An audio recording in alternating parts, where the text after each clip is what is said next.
ተዋህዶ መሸሸጊያዬ ኦርቶዶክስ መጠለያዬ ሰላምሽ ከፍ ይበልልኝ እናቴ ሁሌም ኖሪልኝ ሰላምሽ ከፍ ይበልልኝ እናቴ ሁሌም ኖሪልኝ።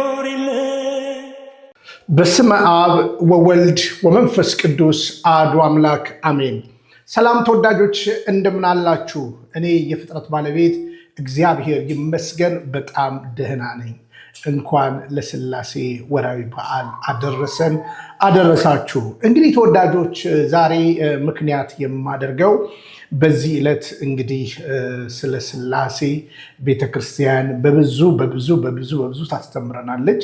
እንግዲህ ሚስጥረ ሥላሴ ብሎ እንግዲህ ቤዚክ ዶክትሪን ላይ የምታነሳው እውነት አለ። እሱን ካነሳሽ በኋላ ነው እንግዲህ ሥላሴን አንድም ሶስትም ብለን ስንናገር ከዛ በኋላ ሚስጥረ ሥጋዌ ብላ ትቀጥላለች። ስለሆነም ዛሬ አንድ የቲክቶክ ሀሳብ ደረሰኝና በስዕላት ዙሪያ እንደው እነዚህ ልጆች በእርግጥስ ፕሮቴስታንቱን ያውቁታል ወይ? በስዕላት ዙሪያ በእርግጥስ እነዚህ ሰዎች አሳሰብና ጭንቅላታቸው እንዴት ይታያል የሚለውን ነገር እንደው ቆም ብዬ እንደው እንዳይና ያው ሁሌም እንደነገርኳችሁ ከዚህ በኋላ መልስ በመስጠት ከስሩ ጊዜን እቀጥላለሁ ብዬም ነግሬያቸዋለሁ፣ መልስ በመስጠት። ስለዚህ እንዴት ነው አሁን ስዕላት በቤተክርስቲያን ታሪክ በአጠቃላይ የቤተክርስቲያን ታሪክ ከስዕላት የተለየ ነገርስ አለ ወይ? በእውነት ለመናገር ማለት ነው ከስዕላት ጋር የተያዘው ምንነትና ማንነት እንዴት ይታያል? የቅዱሳን ስዕላት እንዴት ይታያሉ? እሺ እግዚአብሔርን ያየው አንድምስ እንኳን የለም የሚለው ቃልን ይዘው ፕሮቴስታንቶች ብዙ ነገር ይናገራሉ። ነገር ግን መጽሐፍ ቅዱሳችን ላይ አያሌ ነገር ይነሳል። ለምሳሌ ወደ አብርሃም ቤት እግዚአብሔር ይላል፣ በሌላ ቦታ እግዚአብሔር የሚልበት በጌዲዮን እናያለን። ብዙ ቦታዎች ላይ አያሌ ቦታዎች ላይ እግዚአብሔር የተገለጠበት ነገር አለ። እግዚአብሔር አንድም ሶስትም ነው። እንደገና ደግሞ በግልጽ አማርኛ በትንቢተ ኢሳይያስ ላይ ምዕራፍ 6 ላይ እንደምታነቡት ኦዚያን በሞተ ጊዜ እግዚአብሔርን ከፍ ባለ ዙፋን ላይ አየሁት ይላል። ከዛ በኋላ መላእክቱንም አየው ብሎ 6 ክንፍ እንዳላቸው ሁሉ አብራርቶ ይናገራል። እንግዲህ ለቃሉ ነው መታመን ያለብንና ቃሉን ቀጥታ ማየት ትችላላችሁ። ትንቢተ ኢሳይያስ ላይ በግልጽ የተቀመጠ ነገር አለ። ምዕራፍ 6 ላይ ምናልባት ኮምፒውተር ወይን ትላድርግና እንደው ለትምህርት እንዲሆነን ማለት ነው። ለትምህርት እንዲሆነን እሺ እንየው። እግዚአብሔርን ከፍ ባለ ዙፋን ላይ አየሁት እያለ ኢሳይያስ የሚናገርበት ነገር አለ። ይኸው እንደምታዩት በግልጽ አየሁት ነው እያለ ያለው። እሺ ኢሳይያስ አየሁት ካለን ሌላ ነገር ምንድነው ማሰብ ያለብን? ምንድነው መረዳት ያለብን? እግዚአብሔርን ማንም አላየውም። ኧረ ከኢሳይያስ በፊትስ ቅድም እንደነገርኳችሁ ለምሳሌ ሙሴ ከእግዚአብሔር ጋር ተነጋግሯል። በነገራችን ላይ እኔን አይቶ በሕይወት የሚኖር የለም፣ ግን ፊቴን አታይም ጀርባዬን ታያለህ ብሎታል። በግልጽ አማርኛ በመጽሐፍ ቅዱሳችን ላይ ጀርባውን አየ ይላል። ምን ማለት ነው? እግዚአብሔርን ያየው ማንም የለም ሲል ጌታ ኢየሱስ ክርስቶስ እንግዲህ ያ ግልጽ አማርኛ አንድ ልጁ ተረከው እኔን ያየ አብን አይቷል። በግልጽ የተቀመጠበትን እውነት እንድትረዱ ይሁን። ተወዳጆች እንግዲህ ለዚህ ለዛሬ ቀን መነሻ የሚሆነኝ አንድ ቪዲዮ አሳያችኋለሁ። ኦርቶዶክሳዊ ገብቶላል እንዳልከ የሚባል ጠይቀው ጥያቄ አለኝ ይላል። ደግሞ እንዴት ነህ? ሰላምታ ጥያቄ ለምንድን ነው ከኛ ራስ ማትወርዱት? ምንድን ነው ከኛ የምትፈልጉት? ብሎክ ባሩልኝ በብሎክ ሰጠ። እኛ የእናንተ ራስ ላይ አይደለም። እሺ እኛ ሶስቱ ሽማግሌዎች እኛ ደብቀን ያስቀመጥናቸውን ከየት ነው ያወጣችሁት? እሱ ቤካ ይጠየቅ። እኔ ግን ቤካ ጋር ያለ ስዕል እዚህ ላሊበላ የለም እኮ ከየት ነው የሚያመጣው? እኔ አሁን አለው እንትን የስዕል ኮሌክሽን አለው መስለኝ እና ጌታ ነብራዊት እኔ ይሄንን አሁን እነዚህ ሶስቱ ሰዎች ስዕል እኔ እንግዲህ ስንት ዓመት ነው እዛ ቤት የነበርኩት በድቁና ብቻ ወደ 8 ዓመት ቀድሻለሁ። ከዛ ውጭ ወጣ ገቦምና ይሄን ስዕል አሁን አይቻላል ነው ቾምቤ ጋር ያለው ይሄን አላ ከየት ነው ያመጣው? የተለያየ ሀገር ናቸው።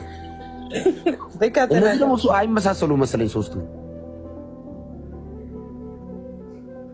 አንዴ በደንብ እንጂ ይመሳሰላሉ። ግን ያለ ነገር ነው። አንዱ ደግሞ በጣም አፍጥጧል። በቀኝ በኩል ያለው መካከለኛው ደንግጦ ነገር ነው። ወደዚህ በነሳይድ ወደዚህ ወደ ግራ ያለው ትንሽ የማሽሟጠጥ ነገር አለ ፊቱ ላይ። እግዚአብሔር ይገስጻችሁ። ይሄ እግዚአብሔር እኮ በእናትህ ነው።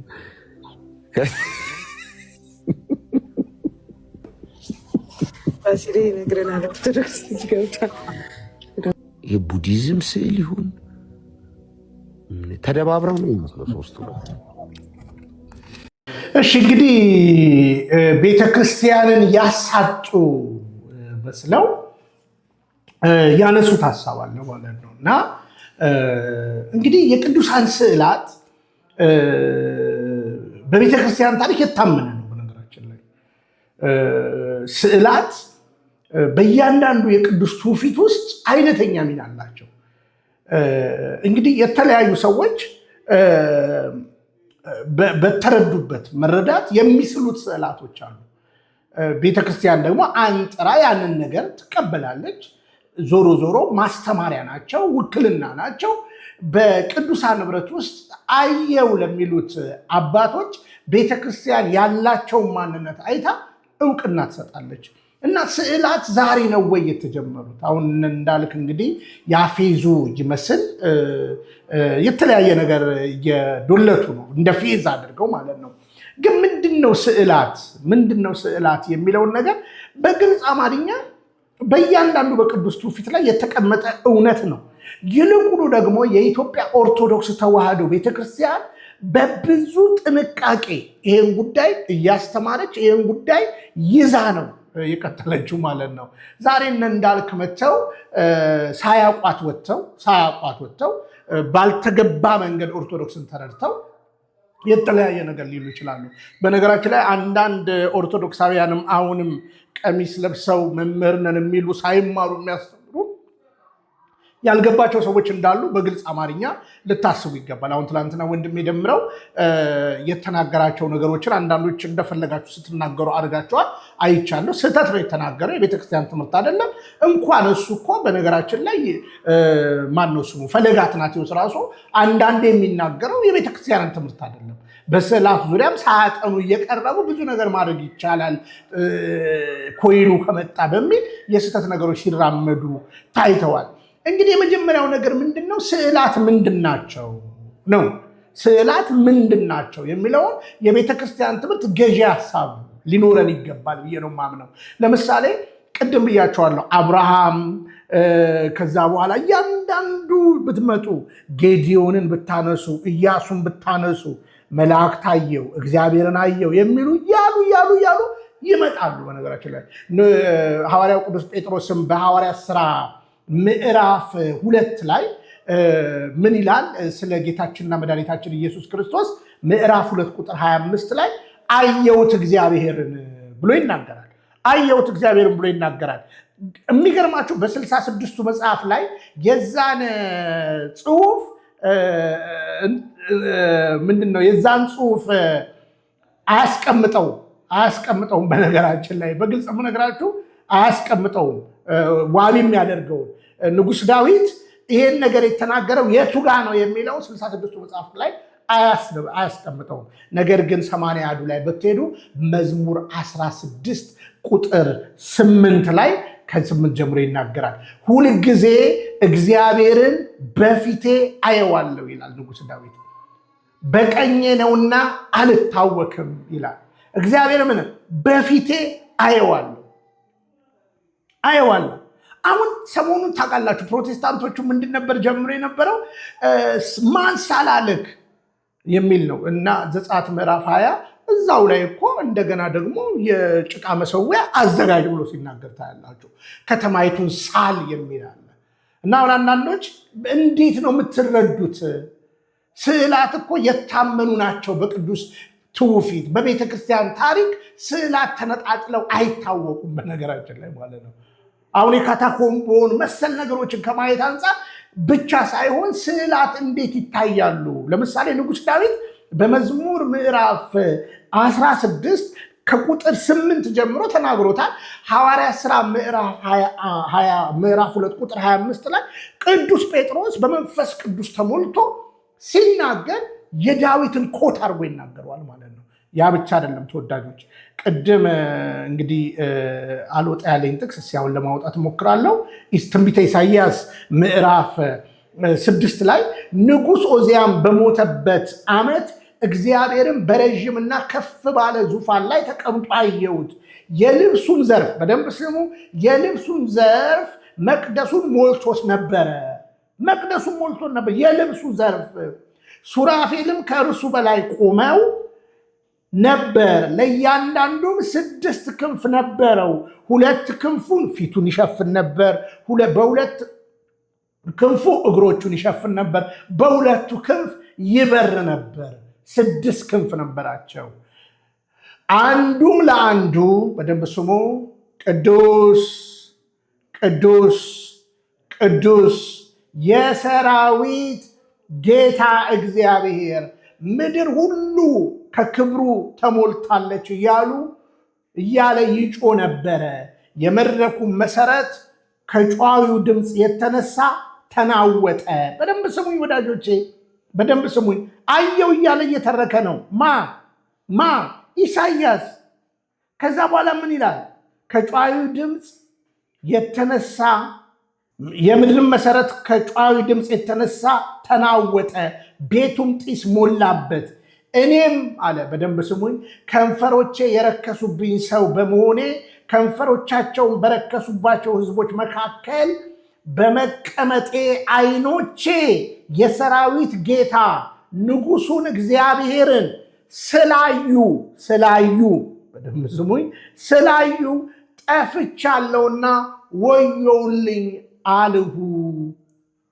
ከዛ ከሱራፌልም አንዱ እየበረረ ወደ እኔ መጣ፣ በእጁም ከመሰዊያ በጉጥ የወሰደውን ፍም ነበረ። አፌንም ዳሰሰኝና እነሆ ይህ ከንፈሮችን ነክቶታል፣ እነሆ ይህ ከንፈሮችን ነክቷል፣ በደልም ካንተ ተወገደ። አያችሁ፣ በደንብ ስሙ። ከሱራፌልም ነው የመጣው። አፌንም ዳሰሰበትና የያዘው ጉጠት ማለት ነው። እነሆ ይህ ከንፈሮችን ነክቷል፣ በደልህም ከአንተ ተወገደ፣ ኃጢአትም ተሰረየልህ አለኝ። ከሱራፌልም አንዱ። ከዛ በኋላ የጌታ ድምፅ ማንን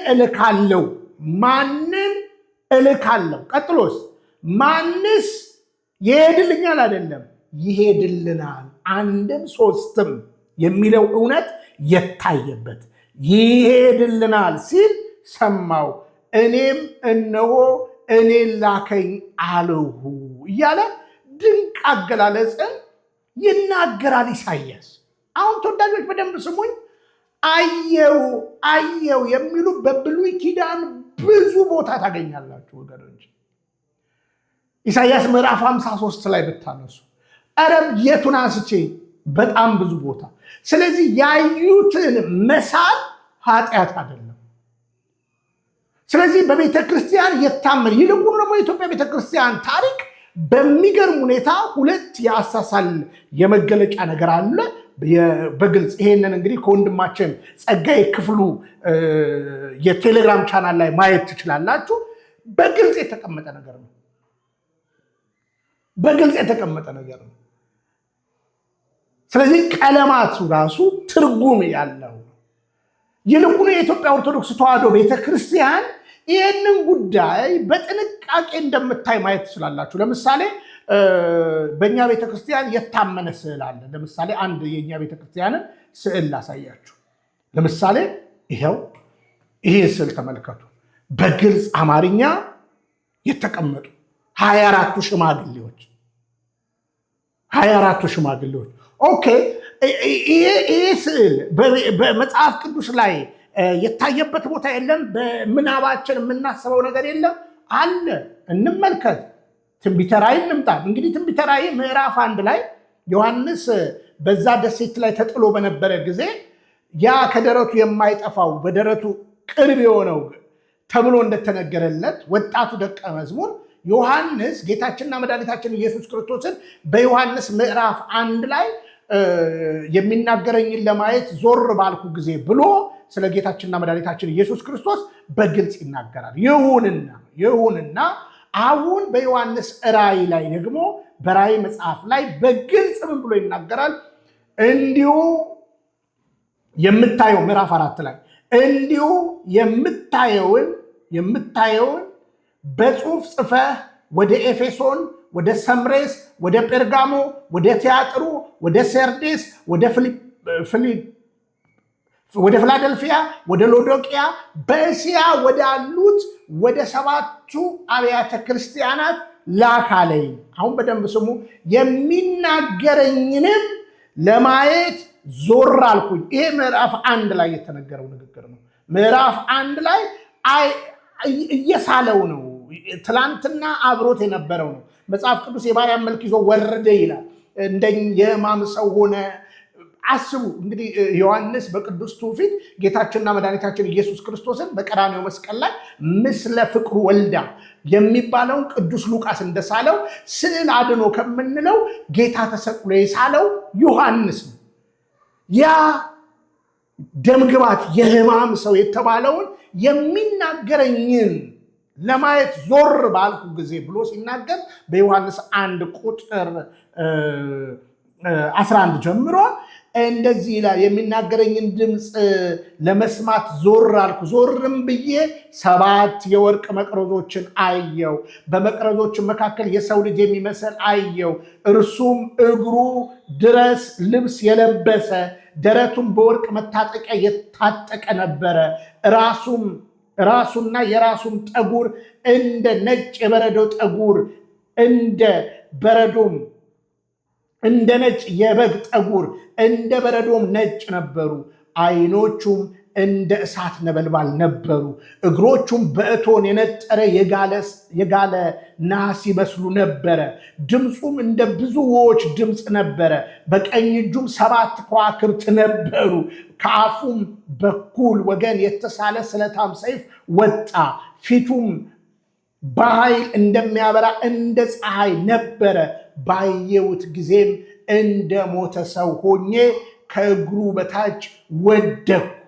ቀኝ እጁንም ጫነብኝ፣ እንዲህም አለኝ፣ አትፍራ፣ ፊተኛውና መጨረሻው ሕያውም እኔ ነኝ ብሎ ይናገራል። ሙሉ እናንተ ማንበብ ትችላላችሁ። ስለዚህ ዮሐንስ ይህንን አየው። ቅድም ወደ አነሳሁት ነገር ልምጣ። ቅድም በግልጽ አማርኛ ዮሐንስ አየው።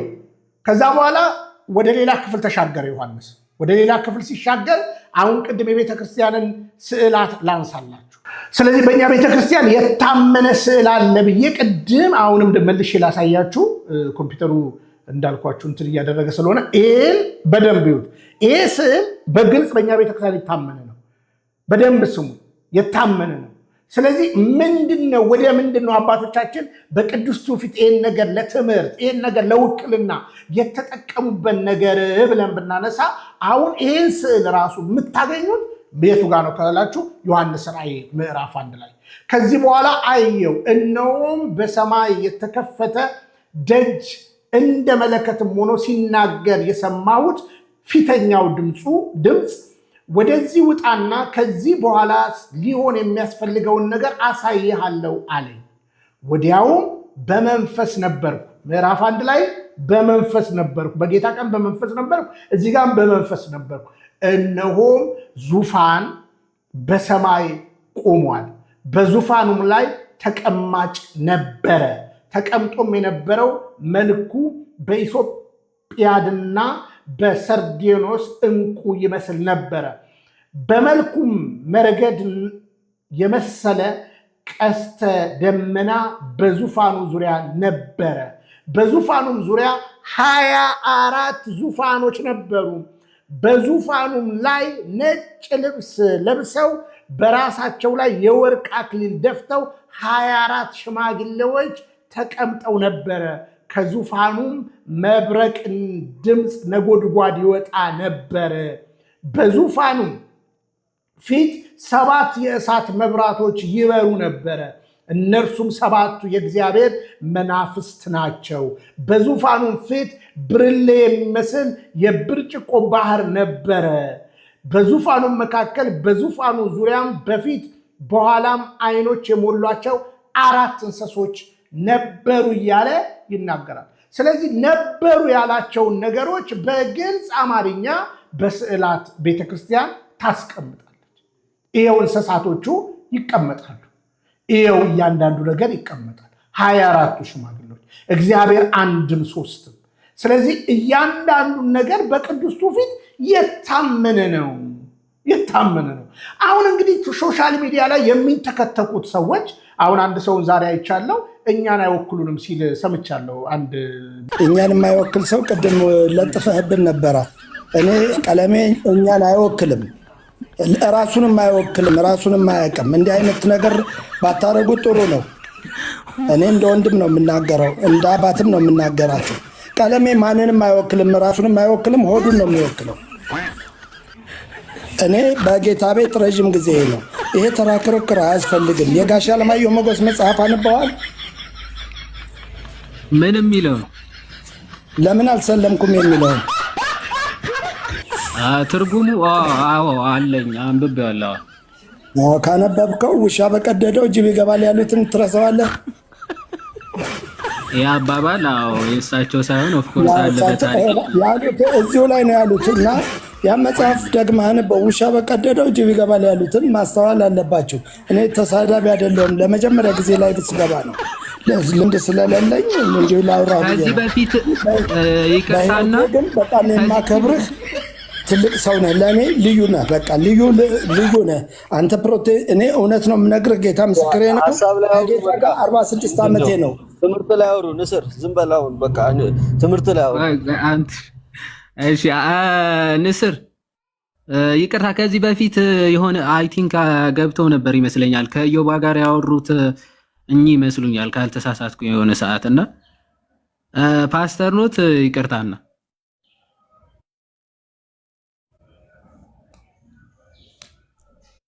ቤክተና አይሰማም? ይሰማል። አሁን ፓስተር አንተ ረጋ ራሱ የተናገረው በህይወቴ ያዘንኩበት ነው። እኔ በእግዚአብሔር ፊት ነው የምናገረው። በጣም ያዘንኩበት ተራ ወራዳ ሆዳም ሰው ጋር ነው። አሁን እናንተ የቃል እውቀት አለ ብላችሁ የምታወሩት ከሆነም በደረጃ ቢያንስ እንደ ሌሎቹ ደረጃ አልልም፣ ግን ቢያንስ በመንፈሳዊ አመራር ላይ ያሉ ሰዎች ጋር በቁም ነገር ይዛችሁ ተወያዩ። አለበለዚያ ማንንም እያስገባ አሁን የቅድም ነቢይ እዩ ጩፋን የለጠፈ ይዘመጣ ነቢይ የሚባል ሆዱን የሚከተል ነው። እኔ ፕሮቴስታንት ነኝ ብያለሁኝ። እውነት ነው የምነግርህ። እኔ መሰረተ ክርስቶስ ነው የመጀመሪያ። አሁን ደግሞ ያለሁት ሌላ ቸርችም ቢሆን አንድ አይነት ነው። ቃሉን የሚያነብ የለም በአሁኑ ጊዜ። ነቢይ የሚከተል ባለበት ትውልድ ላይ እንዲህ አይነት ነገር አልደግፍም። እኔ ኦርቶዶክስን አልጠላትም። እጅግ እወዳታለሁ፣ እጅግ አከብራታለሁ። ከልቤ ነው የምናገረው። ሌላ እንዳይመስልህ። ከፈለክ ጠይቅ፣ የፈለግከውን ጥያቄ እኔን ጠይቅ፣ እኔ መልስልሃለሁ። ግን አላስፈላጊ ነው ማለት ከየትኛው? እሺ እንግዲህ እኛ አባት ሰው ቀለም አይወክለንም የሚል ነገር አሁን ይህንን እኛ ልጆች ጋር መጥቶ ሳይሆን ይህን ነገር መናገር ቀለሜ ጋር ሄዶ ነው መናገር። በነገራችን ላይ ቀለሜ ጋር ሄዶ መናገር ነው እና እርግጥ ቀለሜ ጨዋ ነው፣ ምንም ያልተማረ ጨዋ ነው። በነገራችን ላይ እውነተኛ ነገር የምነግራችሁ እሱ ጋር አሁን የተሰበሰቡት ኮይን ለቀማ ነው። እና ዛሬ እዚህ ቲክቶክ ላይ የምትሰደረው ለምንድን ነው? ለኮይን ለቀማ ከሆነ እንዳንተ የከሰረ ሰው የለም። ሃይማኖት የሚባል ትልቅ ነገርን ይዘህ ለትውልዱ ልትናገር መጥተህ የኮይን ጉዳይ በጣም በጣም በጣም በጣም በጣም በጣም እንትን ነውና እና ስዕላትን ጉዳይ እንግዲህ ብዙ ነገሮች መነጋገር እንችላለን። ዛሬ ምሽትም እንገባለን። ነገር ግን እስኪ ዝም ብለን እናንሳ። ለምሳሌ ይሄ ስዕል የታመነ ነው። በ328 የኒቅያ ጉባኤ ጀምሮ በካቶሊክ ቤተክርስቲያንም ደግሞ አሁን የታመነ ነው፣ የቀደመ ነው ተብሎ የሚነሳ ማለት ነው። እሺ ሌላ ስዕል ላሳያችሁ። እሺ ይሄ አሁን በካቶሊክ ቤተክርስቲያን የታመነ ነው። ይህም በካቶሊክ ቤተክርስቲያን የታመነ ነው። ያ 325 ላይ ነው ቅድም። ይሄ በካቶሊክ የታመነ ነው። እንግዲህ በደንብ ስሙ ተወዳጆች። ስዕላት ሰዎች በተለያየ ነገር ሊስሉ ይችላሉ። እያንዳንዱን ነገር ግን ከማንኳሰስ ለምን ተሳለ የሚለው ነገርን መልስ መፈለግ ትልቅ ነገር ነው። ይልቁኑ ደግሞ ኦርቶዶክስ ተዋሕዶ ቤተክርስቲያን በፍጹም ማንም ቀና ብሎ ሊያያት አይችልም። የሉትራን ቤተክርስቲያን ሰሞኑን እንደምታውቁት ቴዲ አዋሳ ቤት በነበረው ውይይት የመጀመሪያው ነገር ስዕላት ጣዖት ናቸው የሚል ነበረ። ከዛ በኋላ መልስ ሲሰጥ እኛ ስዕላትን እንቀበላለን፣ ጣዖት ናቸው ብለን አናምንም፣ ማስተማሪያ ናቸው የሚል ትንሽ ከተሻሉ ሰዎች መጣ እና የራሱ ደግሞ ስዕላት ጣዖት ናቸው የሚለው ቀለሜ ራሱ ስዕል ከጀርባው አድርጓል። እሺ በሉትራን ደግሞ የታመኑ ስዕላቶች አሉ። ለምሳሌ እንዴት ይገልጡታል? ለምሳሌ ሎጎቻቸውን ካያችሁ ስላሴን የሚያሳዩበት ነገር አለ፣ በአንድም በሌላ የሚያሳዩበት ነገር አለ። እሺ ይሄ ብቻ አይደለም፣ በጣም ብዙ ነገር ልታገኙ ትችላላችሁ። ለምሳሌ ይህም የሉትራን ነው። በነገራችን ላይ ትሪኒቲ ኢቫንጀሊካል ሉትራን ቸርች ነው። ይኸው ማየት ትችላላችሁ። በጣም ብዙ ነገር ነው እዚህ ጋ ያለው ማለት ነው። በጣም ብዙ ነገር ነው ያለው። ስለዚህ ስላሴ ለመግለጥ የሚጠቀሙባቸው ነገር የተለያየ ነው። እኛ ግን በእውነት ለመናገር ልዩ ሶስትነት ብላ ነው ቤተክርስቲያን የምታስተምሩ። በጣም ጥንቃቄ ያስፈልጋል። ለዚህ ነው ሰዓሊነን የሚሉትንም አንዳንዶች የምንቃወመው። በፕሮቴስታንት ውስጥ እንደ አቶ ዳዊት ፓስተር ዳዊት የሚባል የጅማው ሰዓሊ ነበር ኦርቶዶክስ ላይ ያለው ምናምን ብሎ ሲያፌዝ እንሰማው ነበር። እና በስዕላት ዙሪያ እነ ተስፋያውን የሚሰሩት የቤተክርስቲያን አይደለም። በነገራችን የቤተክርስቲያን ከቀለም አንጻር እንኳን በጣም በጥንቃቄ ነው ተወዳጆች የሚሳለው። ማታ በጣም እንመጣበታለን። በዚህ አጋጣሚ ምሽት 5 ሰዓትም ስገባ እንቀጥላለን ማለት ነው። ስለዚህ ምንም የሚያሳፍረን ነገር የለም። በስዕላት ፊት እንጸልያለን ቆመ፣ ውክልና ነው በነገራችን ላይ። ስለዚህ እያንዳንዱ ነገር መነጋገር እንችላለን። ከዛ በተረፈ ግን በቅዱስ ትውፊት በስዕላት ዙሪያ እስከዚህ ዘመን ድረስ ምንም አይነት ችግር ሳይፈጠርባት የመጣች ኦርቶዶክስ ተዋሕዶ አለች። በነገራችን ላይ ካቶሊክ ቤተክርስቲያን በ726 እስከ 728 ችግር ተፈጥሮ በ787 ሁለተኛው ኒቅያ ላይ ኮንክሉዥን ተሰጥቷል። በነገራችን ላይ አናመልካቸው ማስተማሪያና ውክልና ናቸው የሚል ዲሲዥን ተሰጥቷል። ስለዚህ በስዕላት ዙሪያ ፕሮቴስታንቱም እኮ የሉትራን ቸርች አይታችኋል፣ በጣም ብዙ ስዕላትን ነው የሚጠቀሙት። በነገራችን ላይ ስዕላት ብቻ እንዳይመስላችሁ። እኛ ለምሳሌ ቅርጻ ቅርጽ ሐውልቶችን አንጠቀምም። እነሱ ግን ሐውልት ጭምር ይጠቀማሉ። ልክ እንደ ካቶሊክ፣ ያው እንትናቸው ካቶሊክ ስለሆነ እንደምታውቁት። አሁን እኛንም ለመክሰስ ስላሴ ብትሉ የስላሴ ቤተክርስቲያን ሐውልቶች የሆኑት ካቶሊክ ስለሰራቸው ነው። ባጭ አማርኛ እኛ አናምንም ሐውልቶችን ማለት ነው። ስለዚህ የቅዱሳን ስዕላት በቤተክርስቲያን ታሪክ የታመነ ነው የሚል ጽኑ ሀሳብና ጽኑ ሙግት አለን። የማያውቁ ግን በስዕላት ያፌዛሉ በነገራችን ላይ እና ፕሮቴስታንቶችም እዛው መልስ ብሰጡ፣ እኛም ጋር ደግሞ እንደው ስለዚህ አንናገርም የምትሉ አንብቡ፣ እዩ። መልእክታችን ነው የገላትያ ሰዎችን አይደለም ምዕራፍ 3 ቁጥር 1 ላይ የገላትያ ሰዎች ሆይ አይደለም የሚላቸው ሐዋርያው ቅዱስ ጳውሎስ።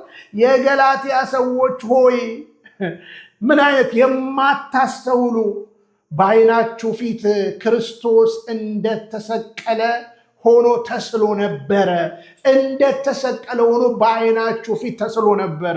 በእውነት እንዳትታዘዙ አዚም ያደረገባችሁ ማን ነው? ስለዚህ ዛሬ በጸሎት ስንቆም በስዕላት ቢኖሩ የሚያሳዩን ክርስቶስን ነው፣ የሚያሳዩን ቅዱሳኑን ነው፣ የሚያሳዩን ኢሳይያስ እንዳለው አየው የሚል 1ም 3ም ስላሴን ነው የሚያሳዩን። ሉቃስ እንዳለው ምስለ ፍቅሩ ወልዳን ነው ቃል ስጋ ሆነ፣ ከተአምራት ሁሉ በላይ ተአምር የሆነ የቅዱስ ጊዮርጊስን ስዕል ብናየው ሌላ ነገር አያሳስበንም። ስለ ክርስቶስ የከፈለው ሰማዕታትነት ነው። የቅድስት አርሴማን ስዕል ብናይ ሌላ ነገር ትዝ አይለንም። ስለ ክርስቶስ የከፈለችው ሰማዕትነት ነው። ስለ አባታችን አባ ተክለ ሃይማኖትን ብናይ፣ ሌሎችንም ብናይ የሚያሳስቡንና የሚያሳዩን ስለ ክርስቶስ የከፈሉትን ነው የሚል ጽኑ ሀሳብ አለ። በስተመጨረሻ እንግዲህ አንድ የቤተክርስቲያን አባት በዚህ ጉዳይ የሚያስተምሩን ትምህርት ከሰማን በኋላ እንጨርሳለን። ምሽትም እንቀጥላለን። አንቹ ታመጪው አንቹ ጣሮጪው እነሱ ያነሳሉ፣ እኛ እውነትን እየገለጥን ትውልድ እናስተምራለን። እንስማቸው። ስዕል የክርስትና ታሪክ አልነበረም ወይም ስዕል በክርስትና ውስጥ ቦታ አልነበረውም ማለት አንችልም። ስለዚህ የስዕልን ታሪክ በክርስትና ውስጥ ስናይ ከስርዓት አምልኮ ውስጥ ወይም ከክርስቲያኖች ሕይወት ውስጥ ተለይቶ አያውቅም። መቼ ስዕል ተጀመረ? በክርስትና ታሪክ ውስጥ መቼ ስዕል ተጀመረ? እነማን ናቸው የመጀመሪያዎቹ ሰዓሊዎች የሚለው ታሪክ ነው። በክርስትና የመጀመሪያው ትልቅ ሰዓሊ ተደርጎ የሚቆጠረው ቅዱስ ሉቃስ ነው። ቅዱስ ሉቃስ ሰዓሊ ነው። የመጀመሪያዋን የእመቤታችንን ምስለ ፍቁር ወልዳ የምንላትን እመቤታችን ከልጇ ጋር ወይም ደግሞ ስዕል አድኅኖ የምንላትን ስዕል የሳለው ቅዱስ ሉቃስ ነው። የቤተክርስቲያን አባቶችም ሰላም ለስዕልኪ እንተ ሰዓላ በእዱ ሉቃስ ጠቢብ እምወንጌላውያን አሐዱ በማለት ሉቃስ ሰዓሊ መሆኑን አባ ጊዮርጊስ ዘጋስጫ በመልካ ስዕል ድርሰታቸው ላይ ደርሰዋል። ይሄ በዓለም አቀፍ ደረጃ የሚታወቅ ነው። ቅዱስ ሉቃስ ልክ ወንጌሉን እንደጻፈው ሁሉ ወንጌሉን በስነ ጽሑፍ በግሪክ ቋንቋ ጽፎ የጌታችንን መወለድ ከብስራቱ ጀምሮ እስከ እርገቱ ድረስ እንደጻፈው ሁሉ የጌታችንን መወለድም በስዕል ጽፎ ወንጌሉን በስዕል እና በቅዱስ ሉቃስ የስዕል ታሪክ ውስጥ የቅዱስ ሉቃስን ስዕል ስናይ በስዕል የተሳለ ወንጌል እንለዋለን። የአምላክ ሰው መሆኑን በስዕል ስሎ ለአሕዛብ ያስተማረ ትልቅ አባት መሆኑን እንገልጻለን። ከዚህ በመቀጠል ደግሞ ሌላው የሚታወቀው ቅዱስ ዮሐንስ ወንጌላዊ ነው። በጢባሪዎስ ቄሳር ዘመን ጌታችንን ስነ ስቅለት እንደሳለ የቤተክርስቲያን አባቶች ይናገራሉ። ከዚያም እንግዲህ በሰው እጅ ያልተሳለው ፖኤቲያ የሚባለው በሰው እጅ ያልተሳለው የጌታችን ቁርአተ ርዕሱ ስዕልም የንጉሥ አብጋር ታሪክ ጋር በተያያዘ በሰፊው ይነገራል። እንግዲህ እነዚህ የካታኮምብ ክርስቲያኖች የመጀመሪያዎቹ ክርስቲያኖች በመከራ ውስጥም ሆነው ስዕላትን በየዋሻው ውስጥ ይሰሩ ነበር። ለአንበሳ እየተሰጡ በእሳት እየተቃጠሉ በሰይፍ ስለት እየተሰዉ የነበሩ ክርስቲያኖች በየዋሻው ውስጥ ባሉበት በመከራ ዘመን አሁን እነዚያ ዋሻዎች ወይም ግበ በምድር የሚባሉ የካታኮምብ የተባሉ ሲከፈቱ ከአንደኛው ክፍለ ዘመን ክርስትና ከነበረችበት ከመጀመሪያው ክፍለ ዘመን ጀምሮ የስዕል ታሪክ አልተቋረጠም። ክርስቲያኖች የመጀመሪያዎቹ ክርስቲያኖች ስዕል ይሰሩ ነበር። ዛሬ የምናውቃቸው በጣም ጥንታዊ ስዕል የሚባሉት በጉድ ሸፐርድ ጌታችን መልካም እረኛ እኔ ነኝ ብሎ ያስተማረውን እውነተኛ እረኛ እኔ ነኝ ወይም ደግሞ የማይተኛ እረኛ ብሎ ቅዱስ ዳዊት ኖላዊ ትጉህ ዘኢይነውም ብሎ የተናገረለት ክርስቶስ የእውነተኛ እረኛ መሆኑን ክርስቲያኖች በየዋሻዎቻቸው ክርስቶስ በግ ይዞ ሰርተውታል፣ ስለው ተገኝተዋል። ሌሎችም ምልክቶች የክርስቶስን የመጀመሪያ ስሞች በመጥራት በማስቀመጥ የአሳ ምስል በመሳል በየዋሻው ስዕሎች ነበሯቸው። እነዚህ የካታኮምብ ስዕሎች የሚነግሩን ስዕል የቤተ ክርስቲያን ታሪክ አካል መሆኑን ነው። ይሄ በሮም ከተማ በአንጾኪያ፣ በቁስጥንጥንያ፣ በሰሜናዊ ሮም ክፍሎች እና በነ ሚላኖ እና በብዙ ክርስቲያኖች በሰፊው በነበሩባቸው ቦታዎች ሁሉ በካታኮምብ ውስጥ ስዕሎች ነበሩ። የእመቤታችን ስዕል፣ የሥላሴ ስዕል፣ የቅዱስ ገብርኤል ሰለስቱ ደቂቅን ሲያድናቸው ያለው ስዕል፣ እነዚህ ስዕሎች በሰፊው እንደምታዩቸው በካታኮምብ ውስጥ ይሄ በሮም የነበሩ ካታኮምቦችን የሚያሳይ ስዕል ነው። እነዚህ ደግሞ በሌሎች በአሁን ዛሬ ቱርክ በምትባለው በዚያን ዘመን ቁስጥንጥንያ ትባል በነበረችው በትንሿ እስያ ውስጥ የነበሩ ካታኮምቦች ናቸው። በእነዚህ ካታኮምቦች ሁሉ የክርስቲያኖች አምልኮ በሚፈጽሙባቸው ቦታዎች ሁሉ ስዕሎች ነበሩ። ስለዚህ የስዕልን ታሪክ በክርስትና ውስጥ ስናይ ከስርዓት አምልኮ ውስጥ ወይም ከክርስቲያኖች ሕይወት ውስጥ ተለይቶ አያውቅም እና ዛሬ ከየትኛውን ቦታ ተነስተን ስዕል የክርስትና ታሪክ አልነበረም ወይም ስዕል በክርስትና ውስጥ ቦታ አልነበረውም ማለት አንችልም። ታሪክ የሚነግረን ስዕል በክርስትና ስርዓት አምልኮ ውስጥ በክርስትና የአምልኮ አፈጻጸም ውስጥ በክርስቲያኖች ታሪክ ውስጥ ተለይቶ የማያውቅ መልእክት የሚያስተላልፉባቸው ስርዓት አምልኮ የሚፈጽሙባቸው፣ ሃይማኖት የሚጠብቁባቸው፣ የሚጽናኑባቸው፣ ጸሎት የሚያደርሱባቸው ከስዕሎቹ ፊት ሆነው ጸሎት ያደርሱ እንደነበር ሁሉ ክርስቲያኖች ከስዕል ፊት ሆነው ጸሎት ሲያደርሱ እነዚህ ስዕሎች ያሳዩናል። ስለዚህ ስዕል የቤተ ክርስቲያን የታሪኳ አካል ነውና ኦርቶዶክሳዊት ተዋሕዶ ቤተክርስቲያን ከጥንት ሐዋርያዊት መሆኗን ከምታስመሰክርባቸው ነገሮች አንዱ ከሐዋርያት ዘመን ጀምሮ ያለውን የስዕል ታሪክ ጠብቃ የቆየችና አሁንም ስዕላትን አክብራ ለምዕመናን ልጆቿ በስዕል ታስተምራለች።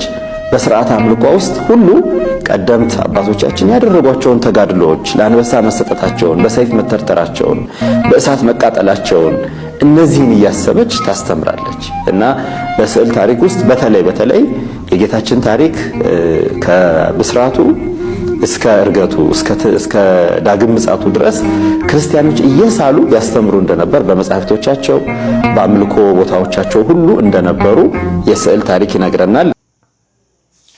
በእውነት ቃለ ሕይወት ያሰማልን መምህራችን፣ ቃለ ሕይወት ያሰማልን። በዚህ አጋጣሚ እንግዲህ እኔ በተለያየ ቦታ ዞሬያለሁ። አሁን የካታኮምቦ የተለያየ ቦታ ኢትዮጵያ ውስጥ ለምሳሌ ጎንደር ላይ የቀደምት ቤተክርስቲያናት በእውነት ደብረ ብርሃን ስላሴ፣ በጣም ብዙ ቦታ የቀደሙ ቤተክርስቲያናቶች ላይ ይህን ነገር በሚደንቅ ሁኔታ ታያላችሁ፣ በተለያየ ቦታ ማለት ነው። እና የቅዱሳን ስዕላትን ታዲያ ማን ነው የሚያድፋፋው? ያው እንግዲህ ፕሮቴስታንቲዝም ሰው ሰራሽ እምነት ስለሆነ አሁን ቲክቶክ ላይ አንድ የተሰራ ደግሞ እምነት አለ፣ እነ ቀለሜ እየሰሩ ያሉት እምነት ማለት ነው። ለማንኛውም ትውልድ አስተውል እያልኩ ነው መልእክቴ። ነገር ግን ቅዱስ ትውፊትንና እውነታውን ከቃሉ እንድትረዱ ይሁን። መቼም የጥቅስ ጋጋታ መልስ እንደማይሰጣቸው ሲረዱ ጥላቻ ነው እየተናገሩ ያሉት። እንግዲህ ባለፈው ዘጸአት ምዕራፍ 20 ተነስቶ ወዲያው መልስ ሲገኝ አሁን ደግሞ እንግዲህ ስዕላትን እያወጡ ማበሻቀጥ መፍትሄ አይደለም። ምክንያቱም እኛ በቅዱሳን ስዕላት ዙሪያ በቅዱስ ትውፊት ቤተክርስቲያን ስድር ያለ ትምህርት አላት እና አንወዛገብም። ትውልድ ንቃ መልእክቴ ነው። ለማንኛውም የቀለሜን እንለጥፍ የዮኒ ማኛን ወይስ የእንዳልከን? እኛ እነዚህን በታሪክ የምናውቃቸው የካህዲያን ሳያውቋት የወጡ አማጽያን ብለናል። ምሽት እንገናኛለን። ተወዳጆች፣ ከልብ ነው የምወዳችሁ፣ ከልብ ነው የማከብራችሁ። እውነትን መርምሩ። መርምረን ነው ወደ ቅዱስ ቤተክርስቲያን የተመለስ ነው። የሚያሳቅቀ ምንም አይነት ነገር የለም።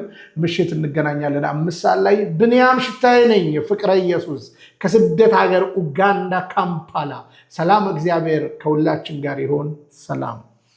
ተዋህዶ መሸሸጊያዬ፣ ኦርቶዶክስ መጠለያዬ፣ ሰላምሽ ከፍ ይበልልኝ እናቴ ሁሌም ኖሪልኝ።